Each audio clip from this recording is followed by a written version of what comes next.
Bueno, vámonos con el siguiente tema, es la columna. Esta columna se publicó el día de ayer. Hoy no tuvimos columna porque, bueno, pues ayer cancelé todos mis compromisos y todo, ya les platiqué, un asunto de fuerza mayor. Columna, se los dije, San Luis Potosí en manos del crimen. La historia es propia de una saga de terror. Sin embargo, lo más grave es que esa historia confirma que entidades federativas completas de la geografía nacional están en poder del crimen. Sí, narcogobiernos a los que por la vía del voto llegaron al poder, narcogobernadores que entregaron la plaza a los varones mafiosos. Y declinaron la plaza por razones elementales del poder, porque en la elección o en las elecciones como las del 2021 y 2022, el dinero del crimen pagó los votos. Realidad que se vive, por ejemplo, en San Luis Potosí y otras entidades en las que manda el crimen y en donde no ven solo esa realidad quienes cierran los ojitos. Pero vamos por partes. La historia comenzó el 4 de abril cuando una empresa turística de Guanajuato denunció la desaparición de 23 personas que habrían pagado por viajar a Saltillo, Coahuila.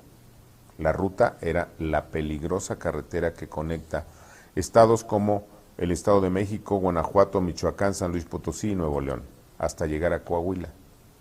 Una ruta de migrantes y que desde 2019 se ha convertido en la más peligrosa del país, según la propia Secretaría de la Defensa. Luego de la denuncia de los turistas desaparecidos y de la indolencia mostrada por el gobierno federal, el gobierno estatal de Guanajuato inició la búsqueda de los 23 presuntos turistas. Horas después, el titular de Seguridad Pública de San Luis Potosí, de nombre Miguel Gallegos, anunció que 16 de los 23 desaparecidos habían sido localizados en Matehuala. Aseguró que no fueron secuestrados, sino despojados de sus pertenencias del vehículo en el que viajaban y luego los abandonaron. Sin embargo, el gobierno de Guanajuato negó que las personas supuestamente localizadas, según la versión del secretario de Seguridad de San Luis Potosí, no eran los turistas desaparecidos. Por tanto, el gobierno de Guanajuato inició una investigación, una búsqueda a través de 2 helicópteros. Siguió toda la ruta que habrían seguido los turistas.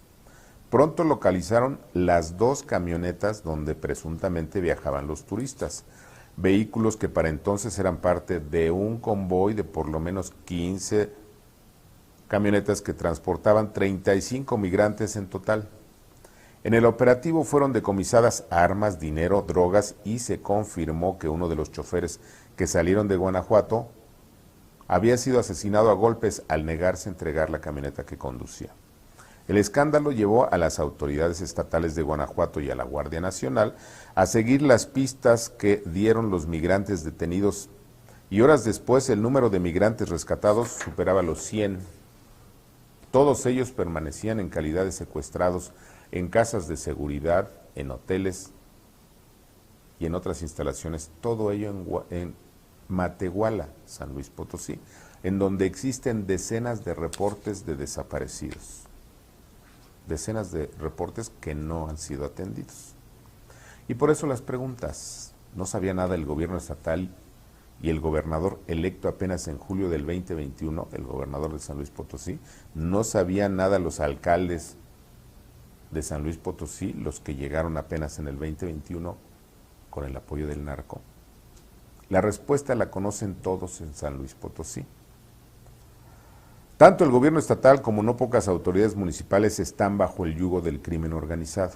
Sí, una vieja historia que aquí fue contada antes, durante y después de que el crimen organizado se adueñara del poder político en San Luis Potosí. Por ejemplo, desde noviembre de 2014, denunciamos en distintas entregas del itinerario político que Ricardo Gallardo, en aquella época alcalde de Soledad de Graciano, San Luis Potosí, había sido postulado por López Obrador como candidato a gobernador por Morena, que estaban haciendo Morena. Sin embargo, Gallardo fue detenido por la Procuraduría General de la República luego de una denuncia del PRD por presuntos vínculos con el crimen organizado. Lo cierto es que desde 2014 los Gallardo, padre e hijo de idéntico nombre, eran dueños de las franquicias locales de los partidos PAN, PRD, Movimiento Ciudadano, Partido Verde y el naciente Morena. La familia Gallardo en San Luis Potosí se adueñó de 5 franquicias de partidos, franquicias que financiaba con el dinero del crimen organizado. Por eso, en la elección de junio del 2021 y con el aval de López Obrador, el menor de los Gallardo, de nombre Ricardo Gallardo Cardona, motejado como el pollo, el pollito del narco, fue postulado por el Partido Verde como candidato a gobernador de San Luis Potosí, a pesar de sus probados vínculos con el crimen y que no cumplió una condena en una cárcel federal por crimen organizado.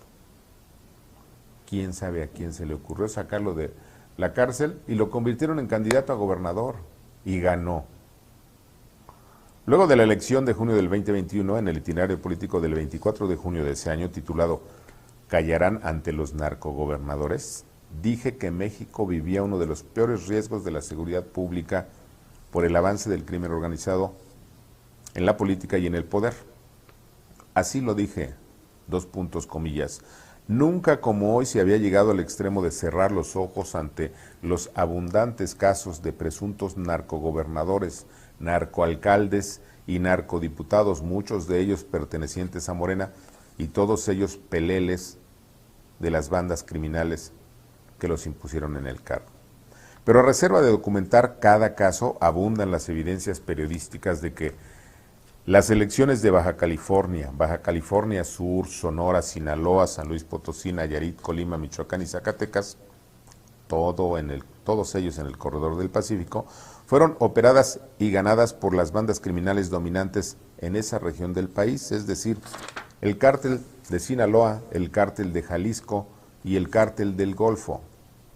En San Luis Potosí, la victoria correspondió a Ricardo Gallardo, motejado como el pollo, candidato del Partido Verde. Gallardo no solo pertenece a una familia con probados vínculos en el cártel de Sinaloa, sino que era investigado por autoridades federales sobre sus presuntos nexos criminales. En San Luis Potosí también menudearon las denuncias sobre el imperio del código mafioso en las elecciones del 2021. Billetazos y balazos, sin embargo, nadie se atrevió a denunciar la narcoelección. Fin de la cita. Esto lo dije después de la elección del 2021. Hoy San Luis Potosí está en el centro de las entidades atrapadas por el crimen organizado, junto con Tamaulipas, Zacatecas, Michoacán, Baja California Sur, además de Chiapas y Guerrero, todas entidades en donde Morena comparte el poder con las bandas criminales. Por eso, en San Luis Potosí se pierden 23 turistas y aparecen cientos de migrantes secuestrados, y por eso, porque López Obrador es aliado del crimen organizado, el gobierno federal hace muy poco o no hace nada a favor de la seguridad de los migrantes y de los ciudadanos que viajan por el país. Al tiempo.